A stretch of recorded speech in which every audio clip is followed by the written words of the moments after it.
जैसे हम आप सभी लोगों को आज का जो अपना जो चैप्टर है, अपना जो क्लास है आज का, वो है अपना मेडिकल एस्ट्रोलॉजी के ऊपर। पीयूष सर अच्छे डॉक्टर भी है, आयुर्वेदिक डॉक्टर है, उसमें वो प्रैक्टिस भी करते हो बहुत सारे आयुर्वेदिक एस्ट्रोलॉजी के उनने बहुत सारे रिसर्च वर्क भी किया है। तो आज के 1.5-2 घंटे में आपको पूरा सिर्फ मेडिकल एस्ट्रोलॉजी के बारे में बताया जाएगा। कौन सी चीज कहाँ पे होती है सर, ये अच्छे से बता पाएंगे। सर आप बताइए थोड़ा, आप खुद का जी इंट्रोडक्शन भी दे दीजिए तो अच्छा रहेगा। जी हाँ, मेरा वॉइस क्लियर आ रहा है? एकदम क्लियर है सर। ठीक है, ओके।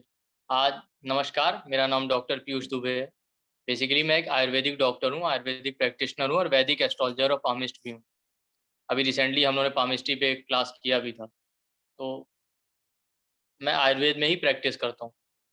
तो आज का जो हम टॉपिक लेने वाले हैं वो है मेडिकल एस्ट्रोलॉजी, जिसमें आयुर्वेद और एस्ट्रोलॉजी को कंबाइन करके कैसे हम चार्ट के थ्रू जान सकते हैं कि क्या हेल्थ इश्यूज़ हैं हमको या होने वाले हैं फ्यूचर में। तो हम एस्ट्रोलॉजी से ये आसानी से जान सकते हैं कि हमको क्या हेल्थ प्रॉब्लम है, ठीक है? फिर उनको आयुर्वेद से हम रिलेट करके उसका कॉज़ क्या है ये समझ सकते हैं, उसका क्या क्योर है, कौन-सी हर्ब हम ले सकते हैं, मैं आपको ये बताऊँगा कि हर्ब आयुर्वेद के अकॉर्डिंग और एस्ट्रोलॉजी के अकॉर्डिंग। उसके अलावा कौन-सी हर्बल मेडिसिन हम यूज़ कर सकते हैं सिंपली बिना डॉक्टर के कंसल्टेशन के, जो जनरल हर्ब होती हैं, जिनका कोई साइड इफ़ेक्ट नहीं है। साथ ही साथ जो स्पिरिचुअल रेमेडीज़ हैं, हम वो भी कैसे कर सकते हैं, ये सारा हम सीखेंगे। आज उसी का कुछ 1-2 टॉपिक हम लेने वाले हैं। और सबसे इम्पोर्टेंट बात है कि ये तो हो गई बीमारी की बात। बीमारी से पहले हम कैसे खुद को फिट रखें, क्या डाइट फ़ॉलो करना चाहिए, क्या लाइफ़स्टाइल फ़ॉलो करना चाहिए, सीज़न के अकॉर्डिंग जो चेंज आ रहा है मौसम में उसके अकॉर्डिंग कैसे अपना लाइफ़स्टाइल सेट करें, डेली रूटीन कैसे सेट करें, जिससे कि हम फिट और हेल्दी रहें, ये हम सीखने वाले हैं। तो आज का जो क्लास है उसमें तो हम थोड़े बहुत कुछ चीज़ें बताएँगे आप लोगों को। लेकिन इन फ्यूचर हमारा जो आगे क्लास आने वाला है, जो सर आपको बता भी देंगे, उसमें हम यही सारी चीज़ें डिटेल में सीखने वाले हैं 3-4 घंटे में। कि हमको अपना डाइट प्लान कैसे सेट करना है, अपनी लाइफ़स्टाइल कैसे सेट करनी है, गर्मी के मौसम में कब खाना है, कब सोना है, ठंड में कैसे करना है, बरसात में कैसे करना है, ठीक है? स्पिरिचुअल रेमेडीज़ कैसे करनी है और डेली के अकॉर्डिंग सीज़नल चेंज है, डेली चेंज है, बहुत सारी चीज़ें आयुर्वेद और एस्ट्रोलॉजी में बताई गई हैं और एस्ट्रोलॉजी की हम कैसे हेल्प ले सकते हैं, ओके? तो आज का टॉपिक हम शुरू करेंगे, सर आप कोर्स का बताने वाले हैं।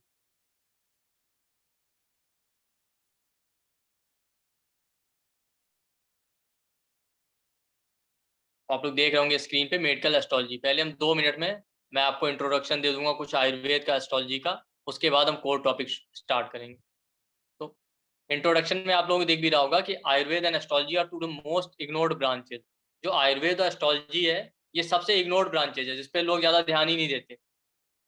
जबकि आप आयुर्वेद की कोई भी टेक्स्ट बुक उठा के देखेंगे तो उसमें सब में 2 पार्ट में लिखी गई हैं बुक्स। फर्स्ट पार्ट में किसी भी आयुर्वेद की टेक्स्ट बुक में मैं आपको बता दूँ, चाहे चरक संहिता हो, चाहे सुश्रुत संहिता हो, चाहे अष्टांग हृदय हो, कहीं भी डिज़ीज़ के क्योर की बात नहीं की गई है कि आप किसी डिज़ीज़ का क्योर कैसे करेंगे। फर्स्ट पार्ट में उन्होंने ये कहा है कि कैसे आप खुद को हेल्दी रखें, कौन-सा लाइफ़स्टाइल फ़ॉलो करें, कौन-सी डाइट फ़ॉलो करें, वो सब उन्होंने बताया। फिर बुक के सेकंड पार्ट में सबने लिखा है कि अगर फिर आपको फिर भी अगर सारा कुछ लाइफ़स्टाइल और रूटीन फ़ॉलो करने के बाद भी आपको डिज़ीज़ हो जाती है, तब कैसे ट्रीटमेंट करना है, तब उन्होंने कहा है। पर पहले उन्होंने खुद को हेल्दी रखने की बात की। इसीलिए उन्होंने, आप देखेंगे आयुर्वेद की हर टेक्स्ट बुक में शुरू में चैप्टर आए ऋतुचर्या, मतलब सीज़न के अकॉर्डिंग कैसे अपना रूटीन सेट करना, दिनचर्या, डेली रूटीन कैसे सेट करना।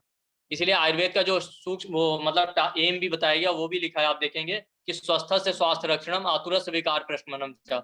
कि मतलब जो स्वस्थ व्यक्ति हैं, हेल्दी व्यक्ति हैं, उनको कैसे हेल्दी बनाए रखना है, जो डिजीज़्ड पर्सन है, उनका कैसे क्योर करना है। ओके? तो यही हमारा फर्स्ट स्लाइड पे था, हम सेकंड स्लाइड पे चलते हैं। सर 1 सेकंड मुझे दीजिएगा बस, आप स्लाइड चेंज कर दीजिए, 1 सेकंड।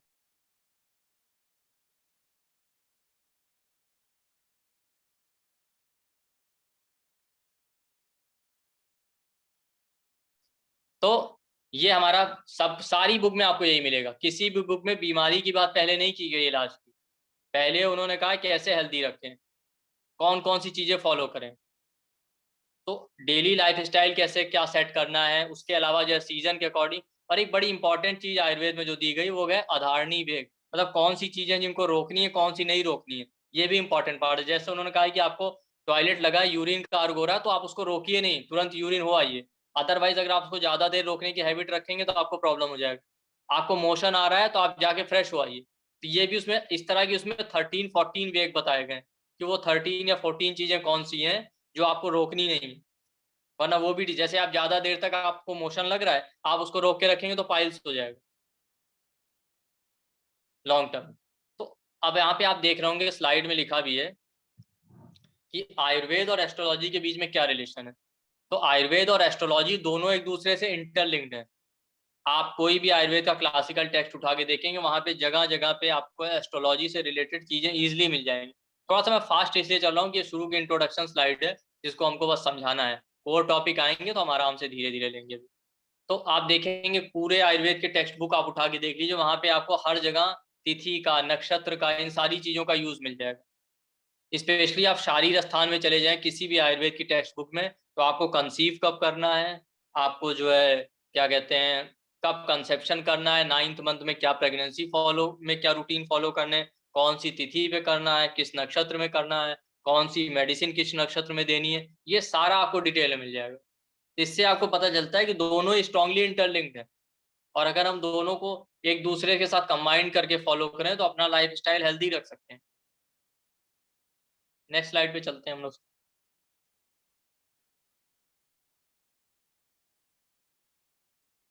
यहाँ पे आप देखोगे आयुर्वेद का डेफिनेशन, जो आयुर्वेद का डेफिनेशन दिया गया वो दिखा गया, हिता हितम सुखम दुखम आयुष तस्य हिता हितम मानम च तच्च यत्रोक्तम आयुर्वेद उच्यते। कि उन्होंने कहा ये अलग अलग हर इंसान के 4 टाइप्स की उन्होंने आयु बताई है, लाइफ। एक आयु होती है हित आयु। हित आयु मतलब जो अपना भी भला करें दूसरे का भी भला करें। सुख आयु मतलब खुद भी कंफर्टेबल लाइफ जिए और दूसरों को भी हेल्प करें। अहित आयु, अहित आयु मतलब कहते हैं अपना तो पूरा कर ही रहे हैं, दूसरे का भी भला नहीं कर रहे। तो जो आदमी बीमार रहेगा वो अपना भी भला नहीं कर सकता, दूसरे का भी नहीं कर सकता। एक चौथा उन्होंने कहा दुख आयु। दुख आयु मतलब अगर आप बीमार रहेंगे तो खुद को तो दुख देंगे ही देंगे, दूसरों को भी दुख देंगे। तो ये उन्होंने 4 टाइप्स की आयु बताई गई। अब नेक्स्ट स्लाइड पे चलते हैं हम लोग।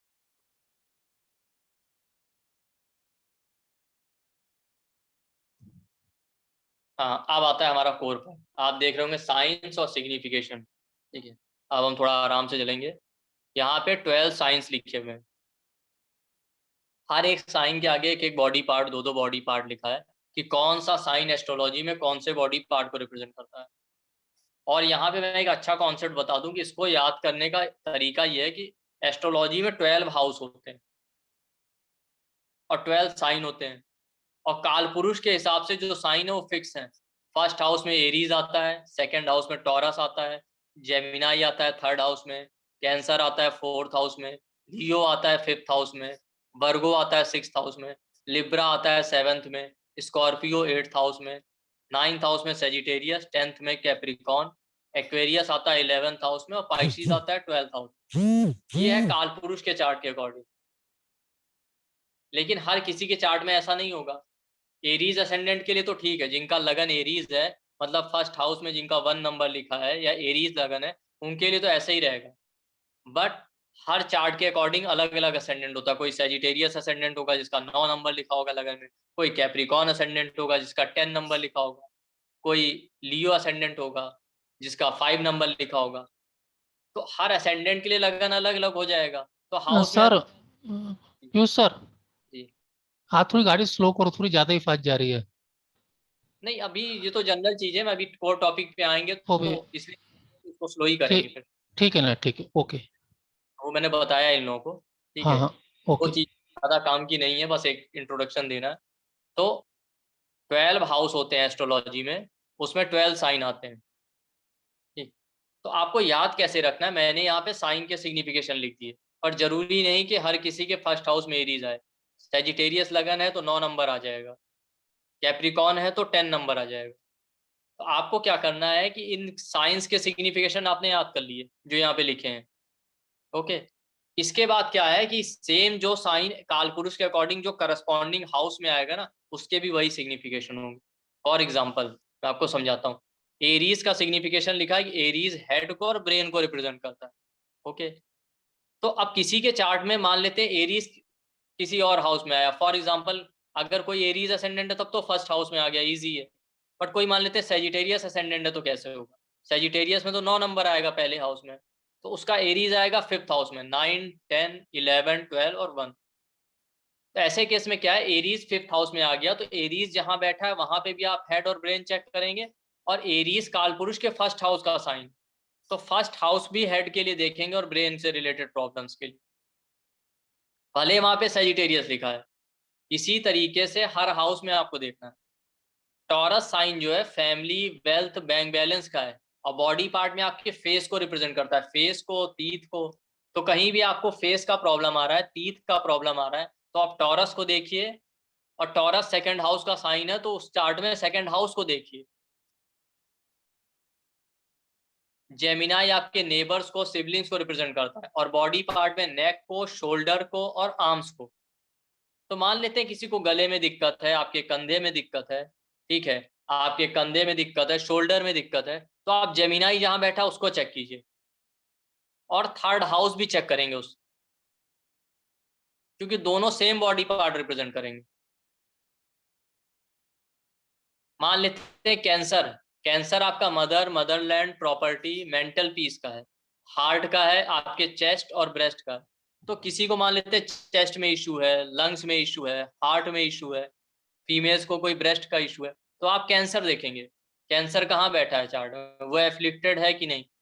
उस चार्ट में फोर्थ हाउस देखेंगे, क्योंकि कैंसर फोर्थ हाउस का साइन होता है, तो उस चार्ट में फोर्थ हाउस में क्या साइन और प्लेनेट आ रहे हैं ये चेक करेंगे। लियो है आपका, वो लव अफेयर को, किड्स को, डाइजेशन को रिप्रेजेंट करता है। तो किसी का डाइजेशन खराब है तो आप लियो देखिए, फिफ्थ हाउस देखिए, फिफ्थ हाउस डाइजेशन का है। वर्गो साइन है, वो लोन को, डिजीज को, जॉब को, कॉन्फ्लिक्ट को, डेली रूटीन को, लोअर एब्डोमेन, पेट का जो नीचे का हिस्सा होता है, लोअर बैक को, जिनको कमर में दर्द हो रहा है वो देखना है। तो आप वर्गो देखेंगे और सिक्स्थ हाउस देखेंगे, सिक्स्थ हाउस इन चीजों को रिप्रेजेंट करता है। आपको लिब्रा साइन है, वो रिलेशनशिप का है, रिप्रोडक्टिव पार्ट का और किडनी का। किसी को किडनी का प्रॉब्लम हो रहा है तो आप रिप्रोडक्टिव पार्ट का प्रॉब्लम हो रहा है, बच्चे होने में इशू है, तो आप सेवेंथ हाउस को चेक कीजिए, लिब्रा को चेक कीजिए। स्कॉर्पियो आपके इन-लॉज को, एनस को और रेक्टम को रिप्रेजेंट करता है। अगर मान लेते हैं किसी को एनस का प्रॉब्लम है, रेक्टम का प्रॉब्लम है, जैसे पाइल्स हो जाता है, तो स्कॉर्पियो देखिए, एट्थ हाउस देखिए। सेजिटेरियस आपके गुरु, हायर नॉलेज और थाइस को रिप्रेजेंट करता है, नाइन्थ हाउस का साइन है काल पुरुष का। किसी को मान लेते हैं थाइज में पेन हो रहा है, थाइज में चोट लग गई, तो आप सेजिटेरियस देखिए, नाइन्थ हाउस देखिए। ठीक। कैप्रिकॉन आपके कैरियर और नी जॉइंट को रिप्रेजेंट करता है। मान लेते हैं घुटनों में दर्द है, तो आप कैप्रिकॉन को देखिए, टेंथ हाउस देखिए, क्योंकि कैप्रिकॉन टेंथ हाउस का साइन। एक्वेरियस आपके इनकम को, फ्रेंड्स को और शैंक, शैंक कहते हैं काफ मसल का जो पार्ट होता है, जिसे हम पिंडली कहते हैं, घुटनों से लेके एड़ी तक का पार्ट, एंकल तक का, वहां पे किसी को दर्द हो रहा है या प्रॉब्लम हो रही है, तो आप एक्वेरियस चेक कीजिए, इलेवेंथ हाउस चेक कीजिए। पाइशीज आपके ट्वेल्थ हाउस का साइन है, foreign land, sleep, feet, hospital, meditation. तो आपको किसी को नींद नहीं आ रही मान लेते हैं, तो आप ट्वेल्थ हाउस देखिए, क्योंकि पाइशीज ट्वेल्थ हाउस का साइन है, पाइशीज को देखिए और ट्वेल्थ हाउस को देखिए। तो मैं फिर से रिपीट कर दूं, अगर किसी के ब्रेन में दिक्कत है तो हेड को देखिए, हेड और ब्रेन की दिक्कत है तो फर्स्ट हाउस देखेंगे चार्ट का, और एरीज देखेंगे।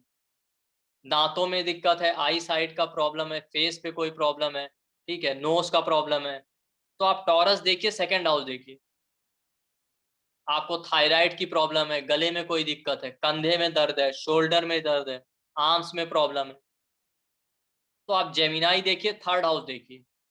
ब्रीदिंग इश्यूज के लिए भी कई बार थर्ड हाउस देखते हैं, थर्ड हाउस एफेक्टेड मिलेगा। आपको चेस्ट का प्रॉब्लम है, हार्ट का प्रॉब्लम है, ब्रेस्ट का प्रॉब्लम है, फीमेल्स में लंग्स का प्रॉब्लम है, आप कैंसर देखिए उस चार्ट में कहाँ है, और फोर्थ हाउस जरूर देखिए। आपको डाइजेशन का प्रॉब्लम है तो आप लियो देखिए, फिफ्थ हाउस देखिए, लियो फिफ्थ हाउस का साइन। आपको लोअर बैक में पेन है, मतलब कमर में दर्द है, पेट के नीचे वाले भाग में आपको पेन हो रहा है, तो आप वर्गो देखिए, सिक्स्थ हाउस देखिए। आपको रिप्रोडक्टिव पार्ट का प्रॉब्लम है, किडनी का प्रॉब्लम है, आप लिब्रा देखिए, सेवेंथ हाउस देखिए। आपको पाइल्स का इशू है, एनस या रेक्टम में कोई प्रॉब्लम है, जैसे पाइल्स है, फिस्टुला है, आप स्कॉर्पियो देखिए, एट्थ हाउस देखिए। थाइज में पेन है, सेजिटेरियस देखिए। घुटनों में दर्द है, जैसे आर्थराइटिस हो जाता है या घुटनों में किसी भी तरह की दिक्कत है, तो कैप्रिकॉर्न देखिए, 10th हाउस देखिए। एक्वेरियस में समस्या है, सॉरी, आपके काफ मसल में पेन है, तो आप एक्वेरियस देखिए। नींद नहीं आ रही तो 12th हाउस या पाइसिस देखिए। नींद का इशू है आपको, एड़ी में कोई दिक्कत है, जैसे एड़ी फटी है, एड़ी में दर्द है, तो 12th हाउस और पाइसिस देखेंगे। अब नेक्स्ट स्लाइड पे चलते हैं हम लोग।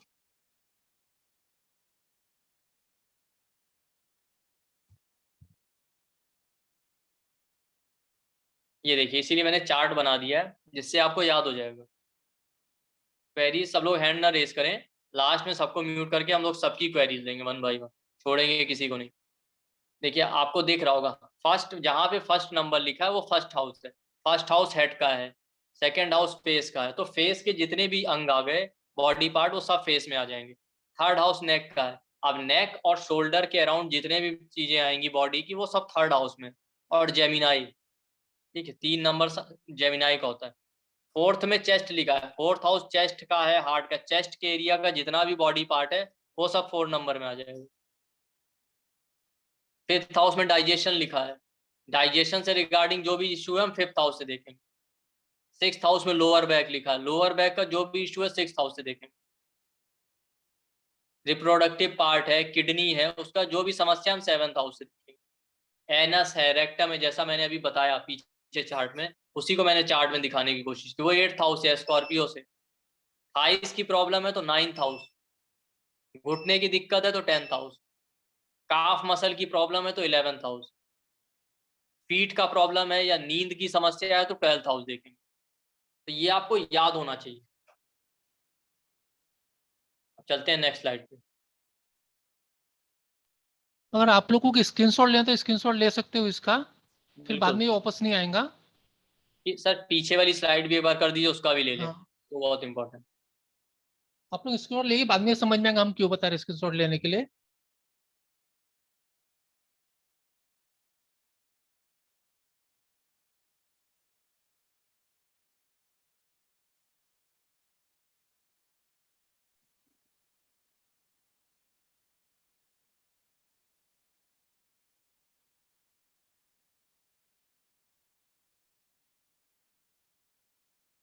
रोटेट क्यों नहीं हो रहा, रोज तो रोटेट।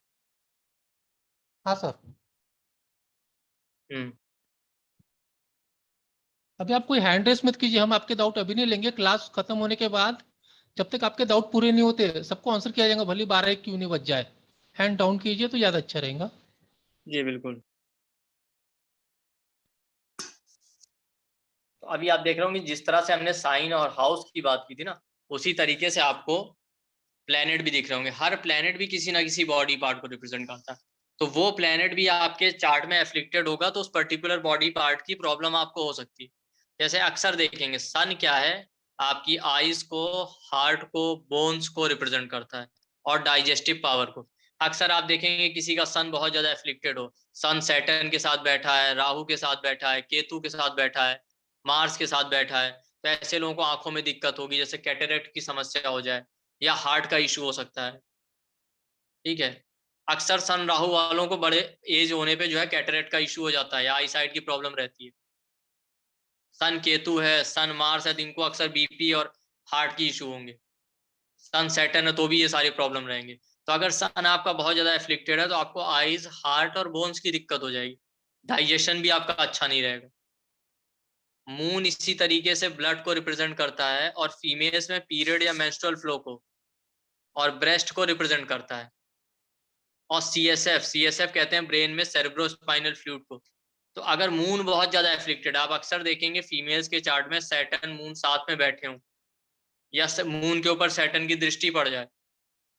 अक्सर ऐसे केसेस में पेनफुल मेंसेस आते हैं, मेंस्ट्रुअल फ्लो में पेन आना, मेंस्ट्रुअल फ्लो कम आना, ठीक है, या मेंस्ट्रुअल फ्लो का प्रॉब्लम रहता है।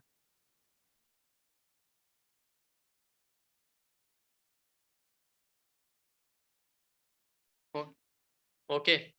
और मरकरी, मरकरी आपकी स्किन को रिप्रेजेंट करता है, नर्वस सिस्टम को और हैंड को। तो मरकरी आपका एफ्लिक्टेड होगा तो स्किन का इश्यू होगा। आप देखेंगे सैटर्न मरकरी जिनके हो चार्ट में साथ में, उनको ड्राई स्किन का प्रॉब्लम रहता है। एक्जिमा है, सोराइसिस है, इस तरह के जो भी स्किन के इशू होंगे उसमें मरकरी आपको जरूर एफ्लिक्टेड मिलेगा। या पैरालिसिस के केस हैं, या स्पॉन्डिलाइटिस है जिसमें नर्व की वजह से पेन होता है, उन सब केसेस में आपको मरकरी का प्रॉब्लम मिलेगा, मरकरी एफ्लिक्टेड मिलेगा। खासकर मार्स मरकरी वाले केसेस में अक्सर स्पॉन्डिलाइटिस का इशू हो जाता है।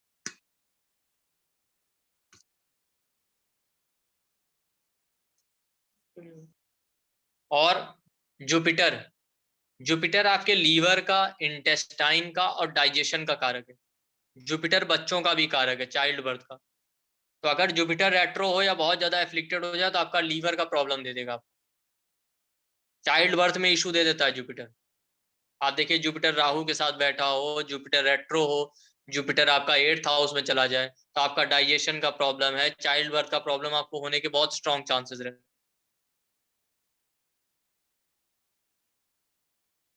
वीनस आपके सीमेन को रिप्रेजेंट करता है, फीमेल्स में एग या ओवम को, रिप्रोडक्टिव पार्ट और किडनी को। वीनस बहुत ज्यादा एफ्लिक्टेड है तो आपको किडनी का इशू दे देगा। वीनस रेट्रो है, एफ्लिक्टेड है, मान लेते हैं वीनस सैटर्न के साथ बैठा है तो सीमेन का प्रॉब्लम दे देता है मेल्स में। फीमेल के चार्ट में सन और वीनस हो तो एग बनने की प्रॉब्लम हो जाएगी, एग प्रॉपर नहीं बनेगा, ओवम से रिलेटेड इशू हो जाएंगे।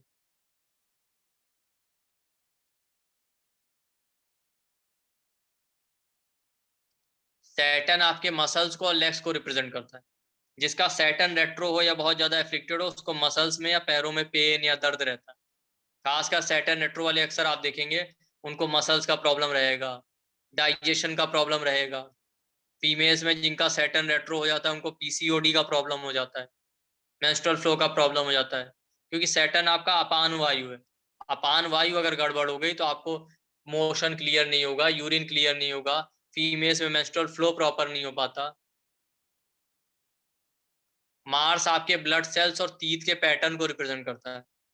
जिसका सेकंड हाउस एफ्लिक्टेड हो, मार्स एफ्लिक्टेड हो ना, आप देखिए उनके दांतों में गैप होना, ऊपर नीचे दांत होना, दांतों के पैटर्न में प्रॉब्लम होगा। मार्स केतु के साथ बैठा है, सैटर्न के साथ बैठा है तो एनीमिया या ब्लड की कमी हो जाएगी। और केतु आपके अम्लाइकल कॉर्ड को रिप्रेजेंट करता है, जो अम्लाइकल कॉर्ड जो बच्चे को माँ से कनेक्ट करती है और बर्थ होने के बाद काट दी जाती है। ये आपके प्लेनेट है, जैसे हाउस और साइन थे वैसे ही प्लेनेट है। तो उसी तरीके से प्लेनेट भी आप देखेंगे अलग अलग बॉडी पार्ट को रिप्रेजेंट कर रहे हैं। तो जो मैंने एग्जांपल दिए कि कोई प्लेनेट एफ्लिक्टेड है, क्या बोलते हैं, किसी मेलेफिक से, सैटर्न मार्स राहु केतु से, तो उस बॉडी पार्ट में अक्सर आपको प्रॉब्लम मिली। हम लोग चलते हैं नेक्स्ट स्लाइड पे।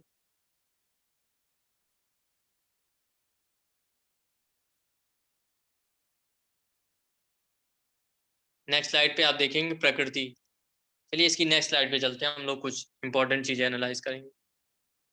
ठीक है, इसी तरीके से प्लेनेट और दोष ये मैं शॉर्ट में आप लोगों को बता दूं कि अलग अलग प्लेनेट, वात पित्त कफ 3 दोष होते हैं आयुर्वेद के अकॉर्डिंग। अलग अलग प्लेनेट के अकॉर्डिंग अलग अलग दोष होते हैं। जुपिटर आपका कफ दोष है, मार्स सन और केतु फायरी प्लेनेट वो पित्त दोष बढ़ाते हैं। अक्सर आप देखेंगे जिसका सन मार्स केतु 12वें घर में हो ना, उसको उसका माइंड एक्टिव ही रहता है हमेशा, नींद अच्छी नहीं आती, हाइपर एक्टिव माइंड होने की वजह से। लगन में हो तो ऐसे लोगों को गुस्सा बहुत आता है। सैटर्न राहु वायु दोष को रिप्रेजेंट करते हैं। जिसका सैटर्न राहु 12th हाउस में उसको भी नींद नहीं आएगी, ड्राइनेस रहेगा, चिड़चिड़ापन रहेगा।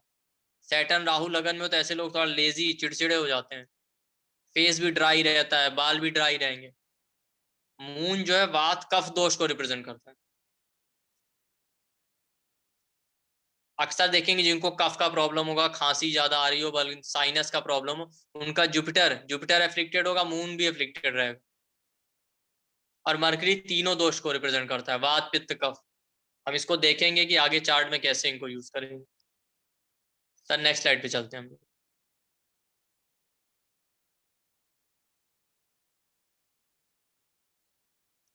इसी तरीके से आयुर्वेद में 7 धातुएं बताई गई हैं जो अलग अलग प्लेनेट से लिंक है। जैसे मैंने भी कहा था कि सन अस्थि मतलब बोन को रिप्रेजेंट करता है। तो किसी का सन केतु हो, सन सैटर्न हो तो बोन्स की वीकनेस रहेगी, ऐसे लोगों में विटामिन डी का कमी हो जाता है।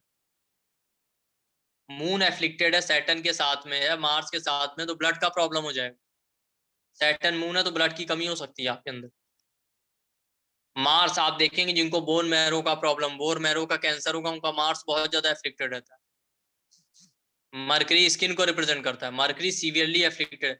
मार्स मरकरी जिनके चार्ट में होगा उनको स्किन का प्रॉब्लम जरूर होता है, स्किन में इचिंग होना है, एक्जिमा होना। सैटर्न मरकरी है तो स्किन में ड्राइनेस होना। जुपिटर फैट को रिप्रेजेंट करता है, इसीलिए देखिए किसी का जुपिटर रेट्रो हो जाए, जुपिटर एफेक्टेड हो, तो उसको लीवर का प्रॉब्लम होता है, क्योंकि लीवर ही वो बॉडी पार्ट है जो फैट के मेटाबॉलिज्म को कंट्रोल करता है। इसलिए आप देखेंगे जिसका लगन में जुपिटर हो, 7th हाउस में जुपिटर हो, उसकी बॉडी थोड़ा हैवी हो जाती है। वीनस आपके सीमेन को रिप्रेजेंट करता है, शुक्र को। वीनस रेट्रो हो, वीनस बहुत ज्यादा एफ्लिक्टेड है सैटर्न के साथ में, तो सीमेन का कमी होना, वो लोग जिनको चाइल्ड बर्थ में इशू आता है ना कि स्पर्म काउंट कम हो रहा है, इस तरह की चीजों का सीमेन एफ्लिक्टेड मिलेगा। और सैटर्न रेट्रो होगा तो आपको मसल्स में पेन, पैरों में पेन होगा, क्योंकि सैटर्न मसल्स को रिप्रेजेंट करता है। अब नेक्स्ट स्लाइड पे चलते हैं।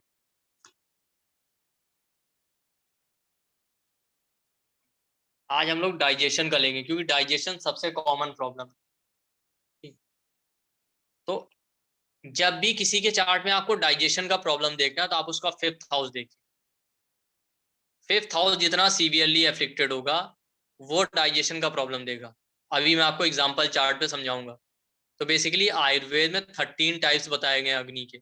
7 धातुओं की 7 अग्नि, 5 महाभूतों की 5 अग्नि, एक जठराग्नि। जठराग्नि वो जो फूड को डाइजेस्ट करती है। उसके लिए हम सन को एनालाइज करेंगे। सन एक फायरी प्लेनेट है, अगर सन एफ्लिक्टेड होगा तो आपकी अग्नि वीक है। और 5th हाउस में काल पुरुष के चार्ट में लियो साइन आता है जिसका लॉर्ड सन है। तो सन काल पुरुष के 5th हाउस का लॉर्ड है और एक फायरी प्लेनेट है, इसीलिए वो डाइजेशन के लिए रिस्पॉन्सिबल है। वो अग्नि तत्व का प्लेनेट है, जिसको अभी हम चार्ट में कैसे एनालाइज करना हम समझेंगे, क्योंकि डाइजेशन का प्रॉब्लम आजकल सबको है। लेकिन याद रखिएगा डाइजेशन में सन को जरूर एनालाइज करें, सन तो नहीं एफ्लिक्टेड है। अगर सन एफ्लिक्टेड है तो आपकी अग्नि वीक है, आपका फूड डाइजेस्ट नहीं होगा, गैस का इशू रहेगा आपको। नेक्स्ट स्लाइड पे चलते हैं। हाउस, अगर आपका डाइजेशन खराब है तो एक सन, मैंने अभी बताया आप सन देखें। दूसरा आप 5th हाउस देखें। यहाँ पे बहुत सारे हाउस लिखे हैं, वो हम क्या, वो तो हमारे कोर्स का पार्ट होगा, लेकिन 5th हाउस सबको देखना है। आप देख लीजिएगा किसी का भी डाइजेशन खराब होगा, मैं भी एग्जांपल में आपको दिखाऊंगा, उसका 5th हाउस जरूर एफ्लिक्टेड होगा। 5th हाउस में सैटर्न है, राहु है, मार्स, केतु का। 5th हाउस में जिसके सैटर्न राहु बैठा होगा ना उसको गैस का इशू जरूर होगा, गैस, कॉन्स्टिपेशन। जिसका मार्स है, केतु है, ये बैठे हो ना, उसको एसिडिटी का प्रॉब्लम जरूर होता है। तो 5th हाउस जरूर देखें। और 2nd हाउस हमारे फूड हैबिट को बताता है। 2nd हाउस में जो साइन या प्लेनेट बैठे हों या उसका जो लॉर्ड होगा वो बताएगा हमारा फूड हैबिट कैसा है, हम क्या खाना पसंद करते हैं और क्या नहीं। जैसे मैं आपको कुछ एग्जांपल दे दूं, जिसका सैटर्न 2nd हाउस में हो ना, आप देखेंगे तो वो क्या करता है, वो इंसान बहुत धीरे धीरे खाना खाएगा। सैटर्न 2nd हाउस में हो, 2nd का लॉर्ड हो, क्योंकि सैटर्न लेजीनेस का कारक है। इंसान बहुत धीरे धीरे खाता है, बहुत देर। सैटर्न बर्डन को रिप्रेजेंट करता है, रिस्पॉन्सिबिलिटी को, पेन को।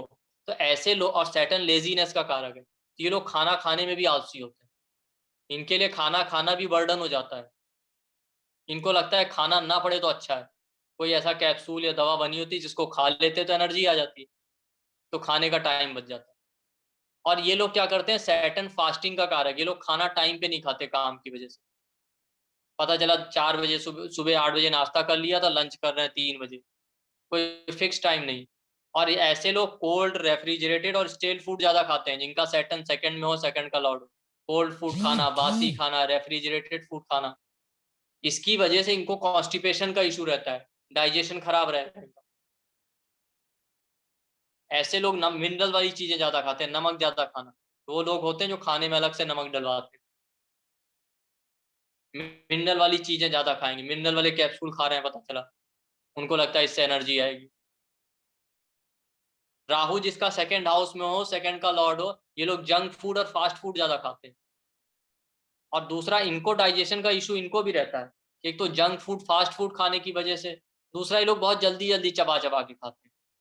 और भर पेट नहीं खाएंगे, दिन भर इनका मुंह चलता रहेगा, थोड़ा सा खाएंगे, फिर उसके बाद फिर थोड़ी देर बाद खाएंगे, फिर थोड़ी देर बाद खाएंगे। इसलिए एक बार में भरपेट नहीं खाते, दिन भर इनका मुंह चलता ही रहता है। पेट खराब रहेगा तो भी मुंह चलता रहेगा। ये राहु सेकंड हाउस वालों का हैबिट है।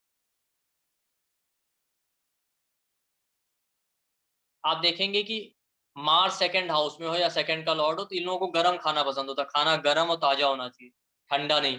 इनकी भी हैबिट है कि मिनरल ज्यादा खाते हैं। मिनरल है, मिनरल वाली चीजें, नमक है। सन सेकंड हाउस में हो, सेकंड का लॉर्ड हो तो ये लोग वेजिटेरियन होते हैं। इसी तरीके से वीनस सेकंड में हो, सेकंड का लॉर्ड हो तो भी ये लोग वेजिटेरियन हो। मरकरी सेकंड हाउस में हो, सेकंड का लॉर्ड हो तो ये लोग प्लांट किंगडम, ग्रीन वेजिटेबल्स, हरी दालें ज्यादा खाना, हरी सब्जियां। मरकरी एनिमल किंगडम को भी रिप्रेजेंट करता है। बट मरकरी के साथ अगर मार्स या राहु बैठा है तो ये लोग नॉन वेज खाते हैं। अगर अकेला मरकरी है तो ये लोग ग्रीन वेजिटेबल्स, हरी सब्जियां, हरी दाल इस तरह से ज्यादा खाएंगे। जुपिटर सेकंड हाउस में हो, सेकंड का लॉर्ड हो तो ये लोग मीठा ज्यादा खाते हैं। मीठा पसंद होता है, सात्विक खाना खाते हैं, सादा खाना।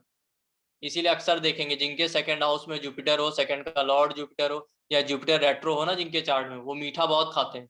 और मीठा खाने का कोई टाइम नहीं फिक्स है, जब मन है तभी खा रहे हैं। इसकी वजह से अक्सर इनको आईबीएस का प्रॉब्लम हो जाता है, इरिटेबल बाउल सिंड्रोम, जिसमें आप देखेंगे मोशन में ना म्यूकस आने लगता है, चिकनापन। और दिन में कई बार मोशन के लिए जाना पड़ता है, पेट हमेशा भारी बना रहता है।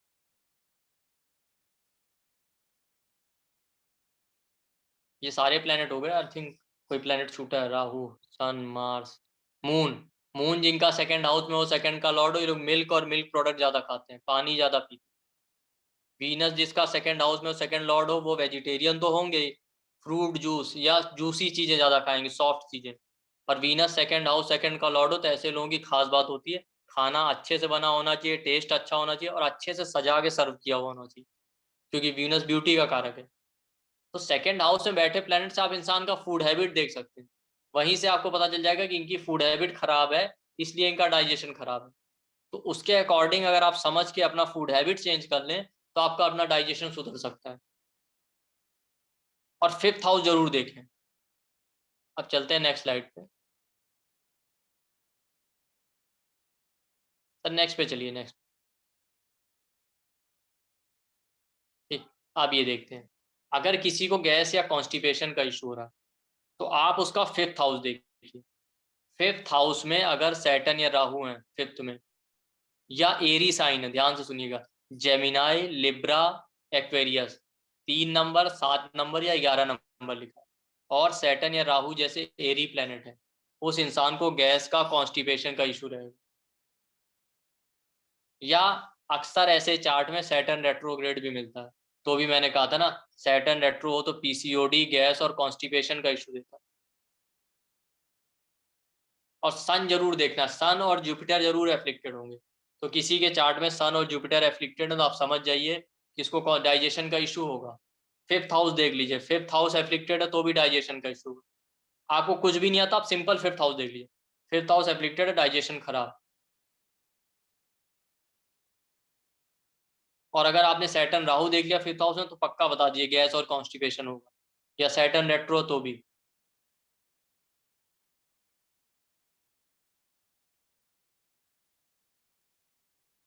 चलिए हम एग्जांपल देखते हैं नेक्स्ट स्लाइड पे। देखिए इस चार्ट में आप देख रहे होंगे, बड़ा करेंगे तो पहले D1 चार्ट बना है नीचे, उसके बगल लिखा है D9। तो हम अगर D1 देखें, ठीक है, अगर छोटा सा करेंगे तो आपको दिखेगा D1 चार्ट, तो उस पर कैप्रिकॉन असेंडेंट है, 10 नंबर लिखा है। आप देखिए इसका सेकंड हाउस देख लीजिए, सेकंड हाउस का लॉर्ड सैटर्न और राहु है, वहां से आपको फूड हैबिट पता चल जाएगा। बट आपको कुछ सिंपल कुछ नहीं देखना, सिंपली आप सीधे डाइजेशन देखना, फिफ्थ हाउस पे चले जाइए। वहां आप देख लीजिए राहु बैठा है, दिख रहा है आपको, इस इंसान को गैस का इशू है। आपको कुछ डिटेल नहीं आता तो ये देख लीजिए कि जुपिटर और सन खराब है कि नहीं, और फिफ्थ हाउस कैसा है। फिफ्थ हाउस एफ्लिक्टेड है क्योंकि Rahu, Saturn, Mars, Rahu, Ketu malefic होते हैं, जनरल मेलेफिक, आपको इतना याद रखिए। और आप देख लीजिए वो कहाँ बैठे हैं, फिफ्थ हाउस में राहु बैठा है, फिफ्थ हाउस एफ्लिक्शन में आ गई। अब मैंने क्या कहा था, सैटर्न और राहु फिफ्थ हाउस में होंगे तो इंसान को गैस का इशू हो जाएगा।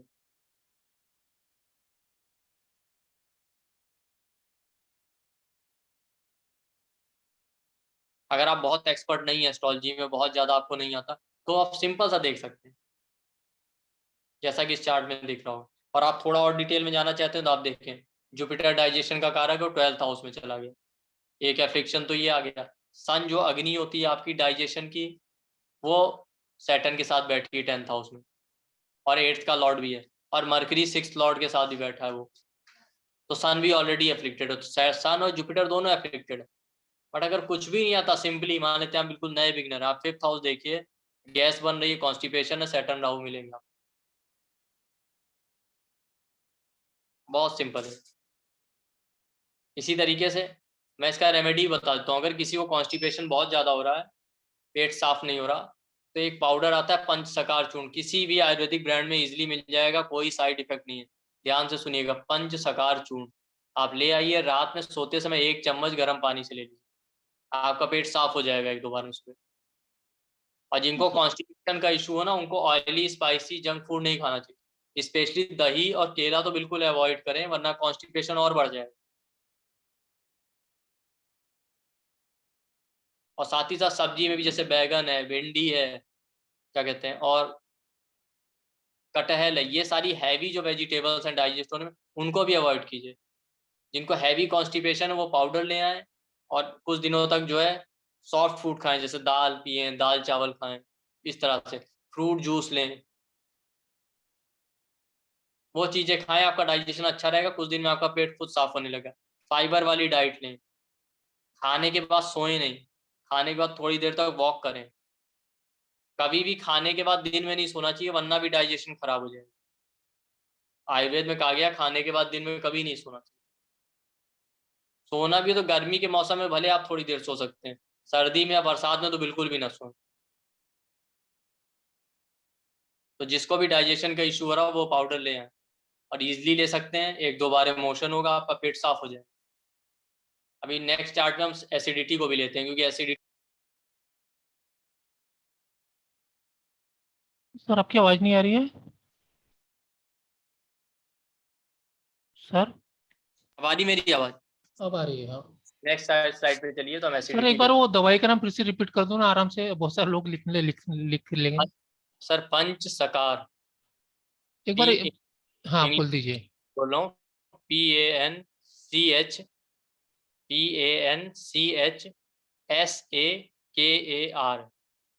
पंच सकार। हिंदी में बोलता हूँ, पा के ऊपर बिंदी, चा, पंच मतलब पंच, सकार, सा का, हा की मात्रा और रा, सकार।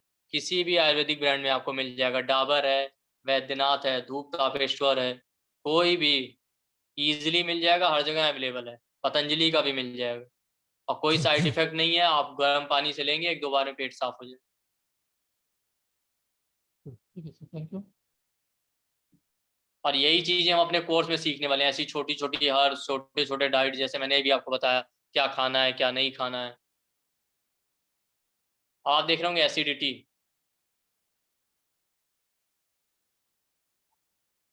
आपको एसिडिटी का इशू है, तो आप फायरी प्लेनेट देखिए। आप इसमें भी, आप, मैंने बहुत सारी चीजें लिखी हैं जो आप कोर्स में सीखेंगे, पर अभी जो मान लेते हैं आपको बिल्कुल कुछ नहीं आता, आप 5th हाउस में चले जाइए। 5th हाउस में आप देखिए, फायरी साइन तो नहीं है। फायरी साइन कौन से होते हैं, 1, 5, 9 तो नहीं लिखा, एरीज, लियो, सेजिटेरियस। या वहाँ फायरी प्लेनेट तो नहीं है, मार्स, सन और Ketu. Fiery planet, fiery sign मिल रहे हैं, इजिली आप कह सकते हैं एसिडिटी का प्रॉब्लम होगा। बाकी आप और डिटेल में देखना चाहते हैं तो 6th हाउस भी देख लेते हैं। मान लेते हैं किसी के 5th हाउस में नहीं है, तो आप 6th हाउस देख लीजिए। 6th हाउस लोअर एब्डोमेन का होता है, वहां भी अगर फायरी साइन और फायरी प्लैनेट मिल रहे हैं, तब भी एसिडिटी हो सकता है। 2nd हाउस देख लीजिए, हो सकता है इंसान खाता ही गर्म हो, वहां पे मार्स, सन और राहु तो नहीं, मार्स या सन जैसे प्लेनेट तो नहीं है, इंसान गर्म चीजें खाना, तीखी चीजें खाना, मिर्च वाली चीजें खाना, इस वजह से उसको एसिडिटी हो रहा हो। तो आप 2nd हाउस, 5th हाउस देखेंगे, पर सिंपली आपको कुछ नहीं आता, 5th हाउस में देखिए फायरी साइन, फायरी प्लैनेट मिले, आपको एसिडिटी का प्रॉब्लम हो जाए। इसको भी हम एक चार्ट पे देखते हैं।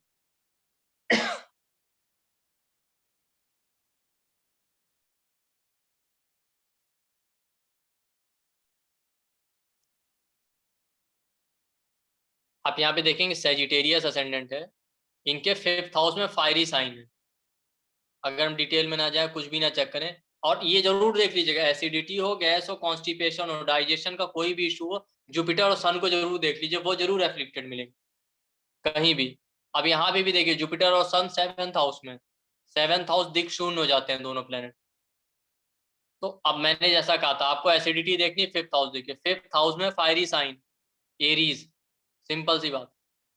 5th का लॉर्ड मार्स भी फायरी प्लेनेट है, और वो बैठा है सन के साथ, सन भी फायरी है, तो आप क्लियर कह सकते हैं कि इसको एसिडिटी का इशू होगा। और जुपिटर और सन तो एफ्लिक्टेड है ही दोनों 7th हाउस में। तो आप देख रहे हैं, सिंपल, कुछ नहीं आपने देखा, मान लेते हैं आपको कुछ भी नहीं आता, आपने सीधे 5th हाउस देखा और आपको पता चल चुका है कि 5th हाउस देख के कि इसको एसिडिटी का प्रॉब्लम। अब मान लेते हैं एसिडिटी का प्रॉब्लम है, तो क्या करेंगे आप, क्या कह सकते हैं? अगर एसिडिटी का प्रॉब्लम हो ना, तो इंसान को ऑयली स्पाइसी जंक फूड खाना बंद कर देना चाहिए, मिर्च वाली चीजें नहीं खानी चाहिए। अचार है, सिरका है, खट्टी चीजें बंद कर दें। इवन जो लोग समझते हैं दही खाना चाहिए ना, दही भी बहुत फायदा नहीं करता, क्योंकि दही की भी तासीर गर्म होती है। ऐसे लोग खाने के बाद गुलकंद खाएं। गुलकंद आता है ना मार्केट में, किसी भी अच्छे आयुर्वेदिक ब्रांड में या किसी भी ब्रांड में आपको गुलकंद मिल जाएगा, वो खा सकते हैं।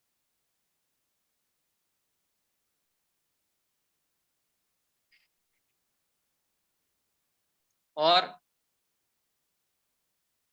इसके अलावा आप क्या करें, कच्चे पेठे का रस ले सकते हैं आप सुबह सुबह खाली पेट। मिश्री खाएं आप। और सबसे अच्छा होता है जिनको एसिडिटी का प्रॉब्लम, घी ज्यादा खाएं खाने में, गाय का घी। वो फैट भी नहीं बढ़ाता और आपकी एसिडिटी भी कंट्रोल रखेगा। और हर्बल रेमेडीज में गुलकंद सबसे आसान है। या किसी को बहुत ज्यादा सीवियर प्रॉब्लम हो रही, तो एक आयुर्वेदिक टैबलेट आती है, क्या कहते हैं,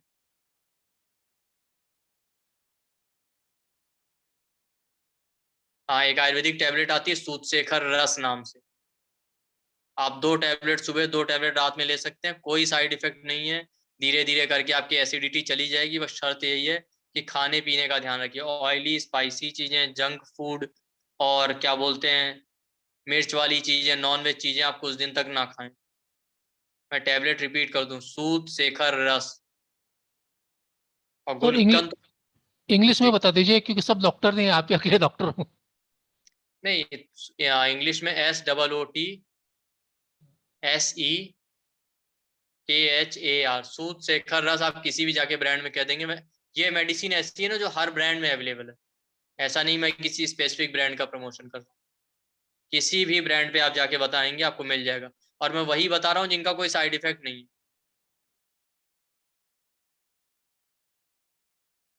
जिसको कोई भी ले सकता है। खाने में घी ज्यादा खाइए, खाने के बाद गुलकंद खाइए।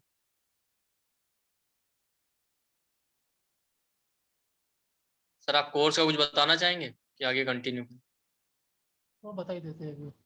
हाँ, बता दी। आप भी थोड़ा एक्सप्लेन